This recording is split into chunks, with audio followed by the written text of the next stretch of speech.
Bueno, vamos a comenzar este primer encuentro, esta primera emisión de este espacio que llamamos Revolucionarios de Café. Un poco porque somos revolucionarios, un poco porque como chicana, como autochicana, no sabemos muy bien por qué nos pareció un nombre divertido, interesante. Acá estamos Amílcar, Omar, Iván, quien les habla. Y decidimos abrir un espacio de conversación. Nos pusimos como tópico los feriados nacionales. Porque bueno, hoy es 9 de julio, entonces el feriado nacional, pero hay más feriados y otras cosas más, días no laborables, etcétera. Pero medio discutir en torno a esto, si los feriados, ¿qué son? ¿Qué hacen? ¿Qué producen? Si, bueno, cae sábado. Entonces, ¿qué hace un feriado nacional cayendo un sábado? ¿Qué piensan? ¿Qué piensa Omar de los feriados? Bueno, digamos, en un punto se me ocurría, bueno, pensar el 9 de julio, digamos, como hecho histórico, digamos, que eso es una dimensión de la construcción, digamos, simbólica, pensar que tiene poco que ver con el discurso actual que hay acerca de lo que significó ese, ese 9 de julio de 1816 en Tucumán. Importancia también, ¿no? Como para pensar cómo se construye lo que vos decías, ideología. ¿Y qué quiere decir esto? Digamos, cómo desde el Estado una identidad a partir de la reinterpretación de hechos del pasado que tienen que ver política concreta en el presente, ¿no? Si bien se sabe que se celebraba similar a un carnaval probablemente desde la época de Rosas, por ejemplo, desde la época de Rivadavia, en los años 20 se recordaba esta fecha de la declaración de independencia. El relato que se termina imponiendo es el de Mitre cuando construye una historiografía, digamos, alrededor de una idea nueva que es la de un Estado-nación en Argentina, o un Estado-nación que sea este, una nación que se llama Argentina, ¿no? La Confederación Argentina, o bueno, Buenos Aires, que también se pensaba como una nación surgida de este proceso revolucionario, o que se veía como revolucionario, pero que era un invento totalmente nuevo. Digamos, era un invento totalmente nuevo. La declaración de independencia era la declaración de las provincias unidas de Sudamérica. En aquella declaración no participaron varias provincias, como las provincias del litoral, como la banda oriental, que estaban ya marginadas desde el año 13 por Buenos Aires, que tenía una visión más centralista, y estaban integradas provincias como Charcas, que era una provincia importante del Alto Perú, en donde había funcionado la audiencia, y que después va a pertenecer, digamos, a Bolivia, no va a ser parte de Argentina, ¿no? O sea, era otro contexto, no existía ni siquiera la noción de Estado-Nación, sino que se estaba conformando una estructura política. Estaba pensando a través de ideas como una monarquía constitucional que tenga una dimensión por lo menos americana, que es la idea que tenía en ese momento, que influyen bastante en este Congreso. Pero bueno, la noción actual que hay tiene que ver con el relato de mediados del siglo XIX, cuando se construyen los Estados-Nación, que está asociada a que los hechos de la independencia son hechos que tienen que ver con una planificación, que tienen que ver con una burguesía ilustrada que se quiere liberar de la dominación del monopolio mercantil español, que esa liberación del monopolio está asociada a valores modernos como la implantación de una república, como referencia la Revolución Francesa y la Revolución Norteamericana, ¿no? De la Constitución de 1853, pero no eran de ningún modo las referencias que, digamos, buscaban una forma de organización pragmática del gobierno y un reconocimiento internacional que los reconozca como beligerantes y no como rebeldes. Y bueno, habían fracasado en las negociaciones para integrarse al reino de Fernando VII, restaurado después de que lo liberan en 1814, no se pone de acuerdo con los americanos, por lo menos los americanos del Río de la Plata, y estos, bueno, tienen que declararse independientes, ¿no? Y pensar en un orden alternativo, pero partiendo de ahí, no de esas condiciones. No están pensando en un Estado-nación y no están pensando lo que va a hacer Argentina posteriormente. Eso es una recuperación que se hace, digamos, a partir de que se construye el Estado-nación y que se va reconstruyendo permanentemente. Está bueno lo que tirás, Omar. Yo ahí te voy a parar a Mica, pero quería tirar unos datos menores, muy chiquititos, porque estuve ahí revisando información. Y me parece interesante que se ha puesto un marco histórico de toda la construcción del Estado, de la burguesía, pero yo estoy mirando cómo son las normativas frente a los feriados nacionales. Y algunas cosas pavas. Primero el dato interesante de que Argentina es el tercer país del mundo con más feriados. Está China con 31 días no laborales. Después viene Colombia con 19, después está Argentina junto con India. Pero bueno, es un dato de color, somos el tercero, al menos en eso. Es que todos los gobiernos que han ido, los gobiernos a partir al menos de la década del 40, sus primeras medidas de gobierno es una ley de feriados. Y van cambiando pavadas. Dicen, bueno, que este feriado sea inamovible, que este no. Entonces se acomoda, por ejemplo, no sé, Alfonsín, en el periodo de gobierno alfonsinista, se establece qué feriados se pueden mover y cuáles no. Y se establece que los feriados que caigan en los martes y miércoles se pasan al lunes. Eso que hemos visto, que después se adaptó en el kirchnerismo con el feriado puente. Sobre el feriado de Belgrano, por ejemplo, Día de Banderas, pensando en esto, la construcción de la identidad de la nación, fíjense que es delirante. El menemismo establece como feriado de Belgrano, del 20 de junio, el tercer lunes de junio. Ya no, que se corra, parece como el Día del Padre, o el Día de la Madre, o el Día del Niño. Es el tercer lunes, el tercer domingo, el tercer no sé qué. No importa ya qué día en realidad coincide, nada, es el tercer lunes de junio, así como una fecha genérica. Y parece que es interesante pensar eso, también cómo se ha construido, cómo han construido los partidos de gobierno, partidos de burguesía, esta lógica de Estado nacional después de un periodo quizás tan marcado como decías vos, Omar. Pero bueno, Amílcar, te dejo la palabra, así dejo de tirar cosas. No, me encanta. El nivel de producción. El nivel de producción me encanta. Sobre todo por el hecho de que culturalmente me pega la argentinidad, al palo, diría el pelado Cordera. Sobre todo con esta cuestión que en el Mundial de Feriado estamos terceros. Bueno, por lo menos competimos en algo con los chinos.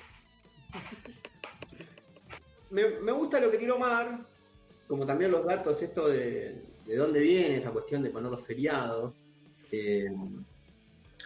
Ahí, a ver, uno podría entender que en el feriado está esta cuestión de, se quiere rememorar un poco de historia del pasado y ciertos elementos culturales para tener en cuenta y reforzar la identidad nacional de un país, o por lo menos de una cierta cultura, digamos, en común. Lo que a mí me llama la atención es que, bueno, esto que decía Omar cuando arrancó, ¿no? El 9 de julio de 1816, los padres de la patria, diríamos, San Martín y Belgrano, creo que no hay nadie más, a nadie más le cabe más este nombre que a ellos dos, ¿no? Estos padres de la patria querían una monarquía, una monarquía incaica, como para, ¿viste? La pintaban como más, bueno, más de acá, pero querían una monarquía los tipos. La cuestión de la república es quizás algo moderno, quizás algo que no era lo que ellos querían, pero bueno, lo terminaron aceptando para poder firmar de una vez por todas la declaración de independencia, sobre todo San Martín, que andaba por Perú, Chile combatiendo y todavía no tenía declaración de independencia, ¿no? Y hay cuestiones más de índole historiográfica sobre la construcción, como bien decía Omar, del relato mitrista. Yo lo digo desde el pibe que en algún momento en la escuela le dieron para leer algún relato de Mitre sobre San Martín y Belgrano. Eran hermosas las historias que contaba Mitre. Es un gran historiador, digamos, un gran constructor de historia y un gran relator, sobre todo, me parece. Si bien nosotros como militantes de izquierda le podemos reprochar ser el creador de esta imagen de los próceres, y de la escuela, digamos, liberal de la historia, también hay que reconocerle que como obra literaria fue muy buena, digamos.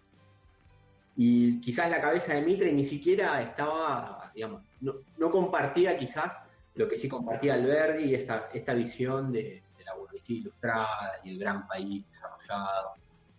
Porque si vamos al caso, Sarmiento y Alberdi hubiesen sido los, digamos, revolucionarios en lo que son sus proyectos en comparación con lo que después vinieron a hacer los liberales argentinos, ¿no? Pero me gustaría remarcar el sentido común, del tipo común. Yo creo que la gente no sé si hoy en día vive los feriados como una forma de rememorar viejas épicas nacionales. Yo agradezco que los feriados no caigan un sábado o un domingo. El 1 de mayo cayó un domingo, me quería morir yo. ¿Cómo va a caer el 1 de mayo un domingo? Es un garrón. Ahora, para cualquier tipo, para cualquier laburante también. Porque son esos días donde no laburás, donde no tenés que soportar a tu jefe, donde podés salir a pasear con tu familia, o ir a jugar al fútbol, hacer lo que quieras.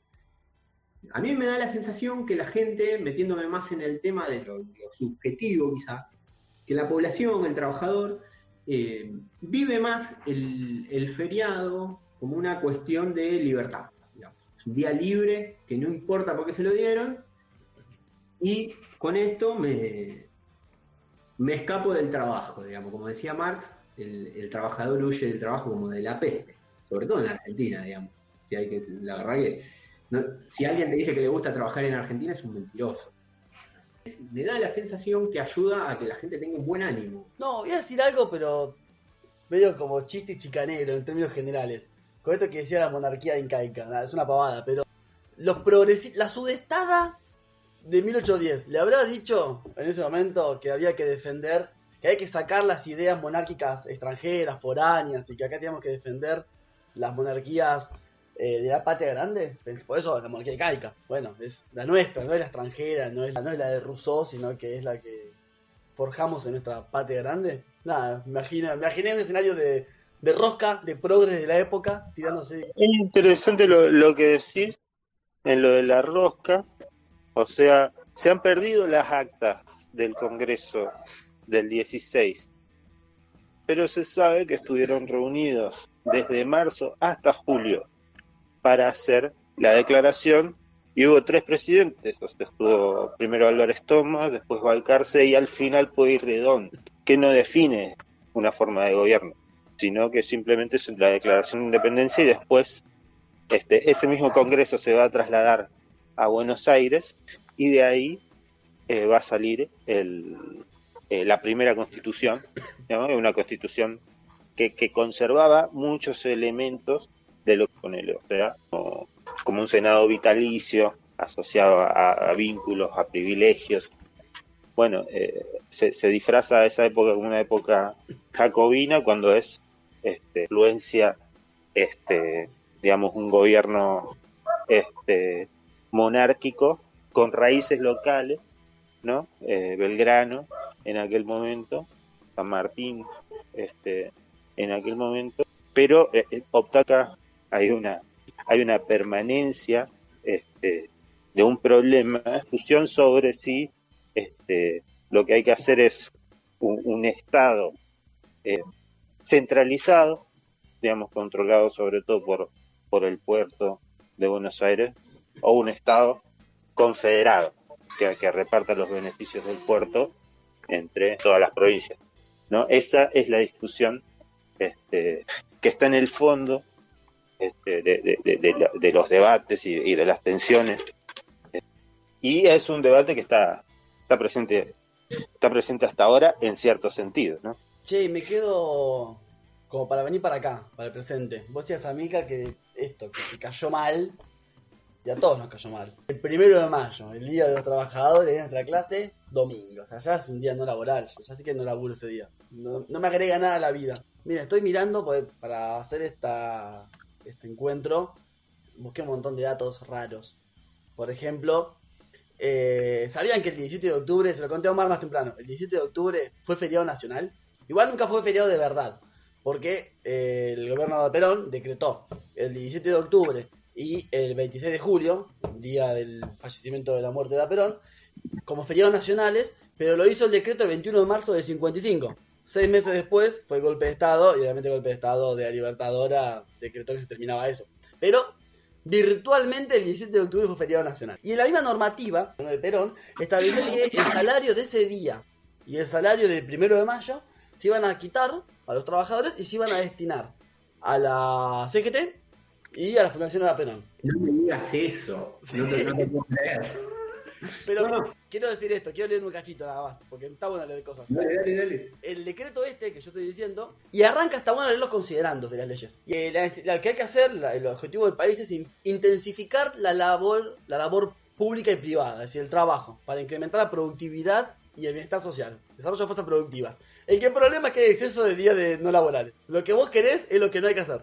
Hay que trabajar más, muchachos, dice Perón, el 21 de marzo. O sea, está bueno pensar cómo el gobierno peronista primero reduce los feriados, pero porque atacan, porque se trabaja menos, y después pone un feriado propio de su gobierno. Y lo último, leí un texto haciendo todo esto de Marcos Novaro, que me parecen muchas cosas algo poco agradable, pero acá decía algo interesante, que el Estado Nacional no pudo tener ninguna gesta digna de un feriado, después de los primeros procesos de independencia. No hay nada digno de un feriado. Hablando de feriados y días dignos, qué loco, ¿no? La revolución bolchevique cambió el calendario para festejar con los trabajadores del mundo el 1 de mayo, ¿no? Yo pienso eso. Y acá me decís que hay un loco que está diciendo que la burguesía argentina no tiene ni un día digno de festejar como feriado. Bueno, datos no opiniones. Lo que decías esto me quedé pensando en lo del día no laborable y la expropiación, el día que pone como expropiación al sueldo de los trabajadores. ¿Qué pasaría por la cabeza del laburante o no en ese tipo de día? No voy a laburar y encima el sueldo se lo dan a los burócratas de la CGT, ¿viste? Para no sé qué, o sea, no me puedo imaginar que en ese momento el laburante con qué criticaría a la CGT. Hoy los critican de que no hacen una mierda, me imagino que en esa época alguna crítica también deberían tener, más allá de toda la presión estatal y que había para estar siempre dentro del agradecimiento al peronismo, ¿no? Como esta cosa que vivimos nosotros hoy, que quizás antes no era así, vivimos el aguinaldo, justo que cae ahora, que cayó, gracias a Perón, ¿viste? Y al final ni era un invento de Perón, y ya lo había instaurado otro gobierno anterior en algunos lugares, y es un invento comunista, como dicen algunos compañeros, porque es un invento de la clase obrera. Lo interesante me parece del tema de tantos feriados, digo, ¿no? ¿Cuál es el motivo? O sea, yo me pregunto y les pregunto a ustedes también, ¿por qué la burguesía pone tantos días feriados, digamos, en Argentina? Me parece que esa es la pregunta.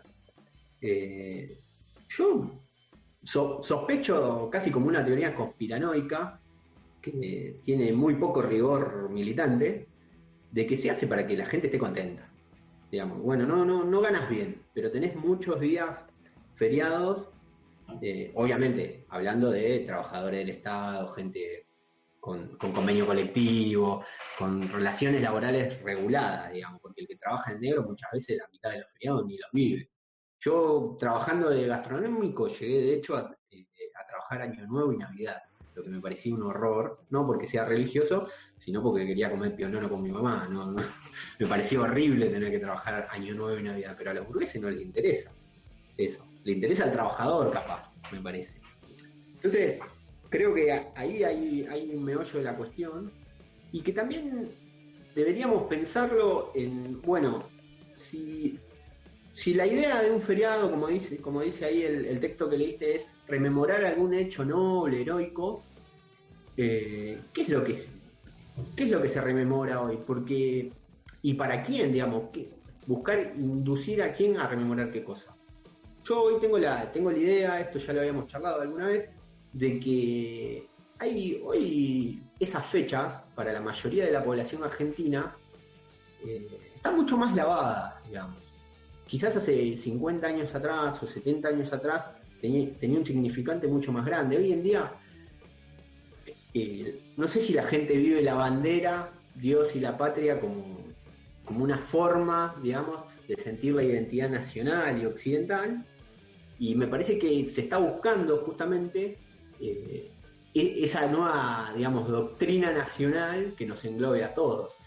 Y en un país con mucha migración, Argentina es un país con bastante migración, digamos, si uno se pone a mirar, la migración es tanto de países limítrofes como externas, digamos. Hoy ya tenemos una gran comunidad africana, por ejemplo, que hace 50 años atrás era muy menor, digamos. La mayoría de la clase obrera de lo que son los oficios peores pagos, digamos, del piso de la clase obrera, como son los obreros de la construcción, o que trabajan en quintales, otras cosas, pertenecen a países limítrofes. Y para esa gente, supongo que también deben tener su propio día patrio y su propia cuestión cultural que los atraviesa y festeja. Entonces, ¿cómo puede hacer la burguesía para, a través de los feriados, inducir a esa gente a que sienta quizás lo que puede sentir mi abuelo, que él era argentino, ¿viste? Por más que se bajó del barco, vino acá y vino a hacer la argentinidad, a la América. Me quedé buscando acá porque hay que agradecer a papá Google. Y vos sabés que hay menos inmigrantes hoy que en 1960, por ejemplo. Hay un dato interesante para tener en cuenta sobre eso igual, es que hay un discurso acá muy presente, que es que la gente se va, porque Argentina ya no se soporta, y se va, ¿no? Estamos siendo un país de emigrados, como son muchos países de América Latina, y eso en términos de números no es cierto, digamos, somos un país que recibe siempre más migrantes de los que se van, que la gente que se va. Y también es interesante que, bueno, el fenómeno de migración más grande a finales del siglo XIX, principios del siglo XX, donde llegan, creo, alrededor de 6 millones de personas, de las cuales 3 se quedan en el país. Eso es algo que es prácticamente constitutivo de la identidad nacional, el hecho de que se acepta cierta diversidad, aunque los procesos de nacionalización no fueron para nada pacíficos, o sea, tuvieron que ver con un exterminio en el caso de los pueblos originarios y con un proceso de asimilación muy complejo en el caso de la nación europea. Ahora me parece que no veo tanto las tensiones en el punto de, si pensamos, por ejemplo, lo que fue el primer centenario de 1916, lo que fue el centenario de 1910, lo que eran en ese momento las tensiones, por ejemplo, con los sindicatos anarquistas integrados sobre todo por obreros extranjeros, o sea, que habían nacido afuera y que no reconocían la nacionalidad, y con la vigencia de la ley de residencia, la ley de seguridad, de seguridad nacional o algo así, creo que se llamaba, y lo que es ahora, digamos, ¿no? Un proceso de integración muchísimo más pacífico de sectores migrantes que en otros países son un problema, están en el centro de las discusiones con discursos muy xenófobos. Se puede ver lo que se opina de los venezolanos y de los haitianos en Perú, en Chile, y el discurso es otro. Quiero preguntar esto. Revolución, la clase toma el poder. ¿Qué hacemos con los feriados? San Martín, Belgrano, Güemes. Algo interesante. El feriado de Güemes se puso en el macrismo. 2016 se decreta... Es el feriado de Urtubey.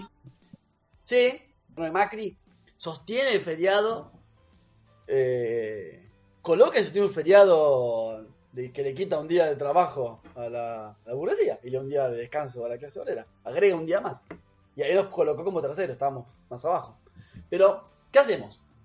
¿Hay que sostener los feriados? ¿No hay que sostener los feriados? ¿Le creemos a Perón que acá se trabaja poco y tenemos que laburar más? ¿Qué piensan? Sí, yo creo que igual, digamos, cualquier proceso revolucionario, cualquier bloque histórico que conduzca, digamos, una transformación social, una reestructuración del sistema social, tiene que tener algún tipo de resignificación del pasado. Vos fijate que, si bien podemos decir que no eran revolucionarios en el sentido jacobino del término, los españoles criollos estaban inspirados, bueno, en lo que habían sido las juntas en España, y estaban buscando autonomía, pero una vez que rompen con el pasado, eso queda borrado, ¿no? Pero porque, digamos, hay una búsqueda de instaurar un antes y un después muy, muy, muy profundo. Yo creo que capaz que la práctica de los feriados tiene que ver ya con algo social que va a permanecer. ¿Qué pensás, Amílcar, de los feriados y el gobierno de los explotados? No, a mí me parece que no podés sacar los feriados jamás. Esto lo digo como una cuestión de viveza criolla argentina. Y si mañana tomamos el poder... Viveza criolla argentina, esto es una definición histórico-conceptual. Pero lo ¿No? mantenemos. Como que va a permanecer en tiempos revolucionarios la viveza criolla argentina, y eso... yo creo que no va a haber revolución si los argentinos no la hacen. Pero bueno, somos así, tenemos una idiosincrasia. Esta cuestión de que trabajamos poco y va a ser difícil decirle a la gente que, bueno, mira, a partir de ahora vas a tener que trabajar mucho más, no 8 horas, sino que 9, a mayor ritmo y por el mismo sueldo. Me parece que se puede utilizar el feriado, pero no creo que tenga un simbolismo tan grande, digamos. No sé si para los franceses que festejan la toma de la Bastilla hoy siguen pensando y resignifican esta cuestión de cortarle la cabeza a los burgueses. Si van paseando por París con una guillotina y haciendo temer a la burguesía francesa de París porque corran ríos de sangre. Me parece que con el tiempo se va perdiendo y lo bueno de poner un feriado quizás en un momento muy bien presente del hecho que se quiera poner como feriado puede llegar a generar algún tipo de subjetividad propia o de mantener algún tema medio así heroico y motivacional para la población y los trabajadores, digamos. No sé, por ejemplo, en la Unión Soviética el 1 de mayo era un día de movilización, era una fiesta nacional, como el día de la victoria contra el nazismo, una vez que vino la guerra. Y hasta el día de hoy son los días más conmemorativos, sobre todo el día de la victoria en Rusia. ¿Sí? Estaba pensando justamente en eso. Rusia, que ya no va a Unión Soviética, que hace 30 años, que Putin dice que el problema de Rusia fueron los bolcheviques y reivindica el día de la victoria, que fueron los bolcheviques, no fue el nacionalismo ruso que lo derrotó a los nazis. Pensaba justamente en eso. Sí, la cuestión de la autodeterminación de los pueblos en los procesos revolucionarios en Rusia es clave. Vos fíjate que Carr, que es el historiador más completo capaz de la Revolución Rusa, de los historiadores burgueses, universitarios, ¿no?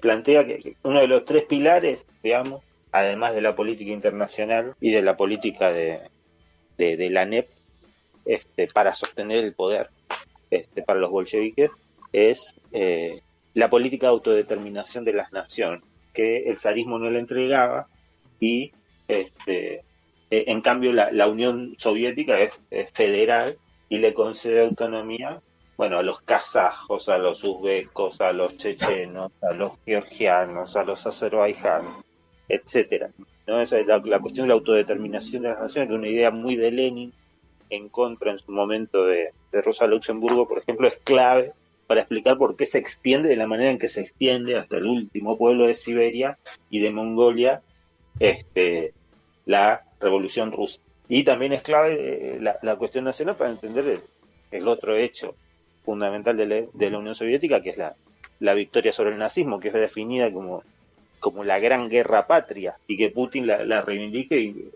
en ese sentido como una guerra patria, ¿no? Comparada con las grandes guerras de Pedro el Grande contra los suecos, de Alejandro I contra Napoleón, ¿no?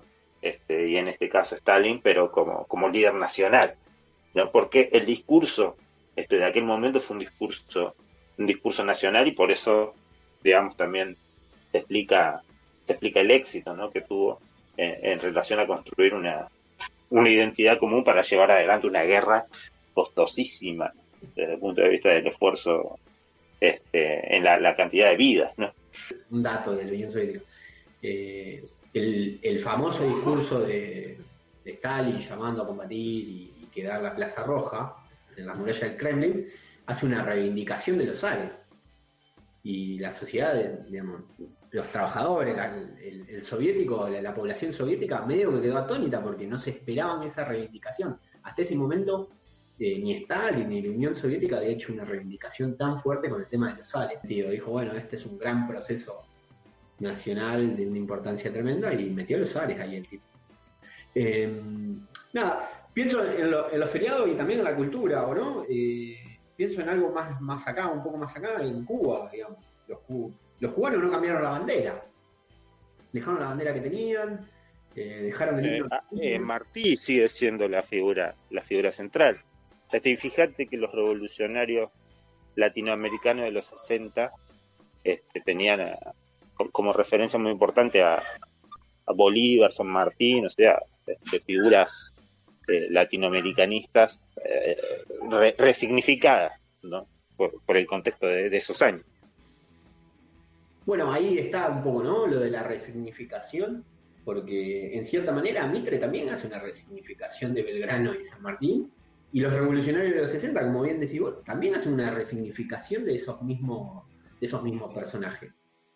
Como que todo el mundo los toma para su quintita, vamos a decirlo así, para que todo el mundo lo entienda. Son relatos que tienen su formalización, inclusive, o sea, está el relato mitrista, después en los 30 está el relato revisionista, que tiene mucha influencia no solo en la derecha, ¿no? Y después en los 60 están, bueno, Puigros, Abelardo Ramos, están las interpretaciones sesentistas, ¿no? De esa etapa, pero siempre son reinterpretaciones, ¿no? Reinterpretaciones que tienen que ver con las necesidades políticas de ese momento. Algo que está en Lenin, creo que lo dice en Historia de la Revolución, pero por ahí no lo dice ahí, no importa. Pero también está esta entrevista con Astadita, ¿vieron? Donde esta de que la revolución se hace con la clase obrera real, no con ese ideal puro, consciente, que ha interpretado y entendido con problemas de fondo de la realidad, sino el obrero que quiere los feriados, o sea, nosotros que queremos no laburar, esa clase obrera. Y esa clase obrera discute San Martín, discute Belgrano, te dice, bueno, che, era tan revolucionario, no lo era. Entonces no está mal pensar el problema de cómo resignificar y discutirlo o no, pero también entendiendo, digamos, si puede nuestra clase apropiarse o resignificar de una mirada de nuestra clase, incluso entendiendo que eran actores para una revolución burguesa, es decir, para una revolución de determinada clase social, que no era nuestra, pero sí construyeron el mundo en el que nos desarrollamos. Digamos, desde ese punto de vista, yo que vengo del guevarismo, muchos compañeros han malentendido quizás para mí, y han dicho, bueno, como los obreros son peronistas hay que darle una resignificación al peronismo. Y ha terminado en unos entuertos bastante... Bueno, ha terminado en fortalecer el peronismo preizquierda. Me parece que eso pasa constantemente. Le pasó mucho a la izquierda. Digamos, quizás al trotskismo, a las corrientes que vienen del trotskismo, como ustedes, no tanto, pero le ha pasado al resto de la izquierda. Yo qué sé, el estalinismo en Argentina tuvo una posición donde lo acusaba al peronismo de fascismo en un principio, después terminó yendo a elecciones apoyando a Perón cuando Perón volvió, y ahora directamente terminó a la cola del peronismo. Digamos. Hoy el PC está terminando de morir gracias a su apoyo incondicional, todas sus tres vertientes, tanto el PCR, o sea, tanto la maoísta como la estalinista como la nacionalista, apoyando a Cristina y a Alberto, ¿no? Adentro del gobierno. Y han hecho toda una resignificación del peronismo. Creo que los hechos fundantes de la nación quedan demasiado lejos, quizás, y los nuevos, creo que hay nuevos hechos políticos y sociales que son los que se van a resignificar. No, pero ¿se imaginan un 20 de diciembre como feriado nacional? Estaba pensando, ya que arrancamos con lo de los feriados, ¿se imaginan un 20 de diciembre como feriado? Yo pensaba eso. Sí, o sea, yo siempre tomé como que estaban los feriados del régimen, estaban los feriados nuestros, y pensaba no solamente el 20 de diciembre, sino el 26 de junio. O sea, así como está San Martín y Belgrano, bueno, nosotros también tenemos nuestros héroes de la clase, por así decir. Bueno, el 24 de marzo tiene algo de eso, ¿no? Más allá de que es una iniciativa estatal, que digamos que está bueno, o sea, es el día del golpe, ponele. Tiene algo de eso en relación a que se impuso como feriado, Día de la Memoria, post 2001, ¿no? Y con un discurso claramente inclusive crítico de la teoría de los dos demonios en aquel momento. Sí, me imagino cuáles podrían ser, ¿no? Ahora que estamos con esto, un juego, como, bueno, ¿cuáles serían? Obviamente, si el día que haces la revolución, el día que haces la revolución. Me imagino que en China, el 1 de octubre debe ser un día, vos que estudiaste, Iván, con datos. Algo extraordinario que como el día de la insurrección de octubre, Trotsky, que la prepara, ¿no? Lo hace coincidir con el día de su cumpleaños. Un genio. Están esos feriados. Está el día que se fundó el PC, está el día del Ejército Popular, también está el día del mar, como un feriado, pero bueno, no sé. Bueno, pues acá podemos poner la Pachamama, no me acuerdo cuándo se festeja, que se toma la caña con ruda.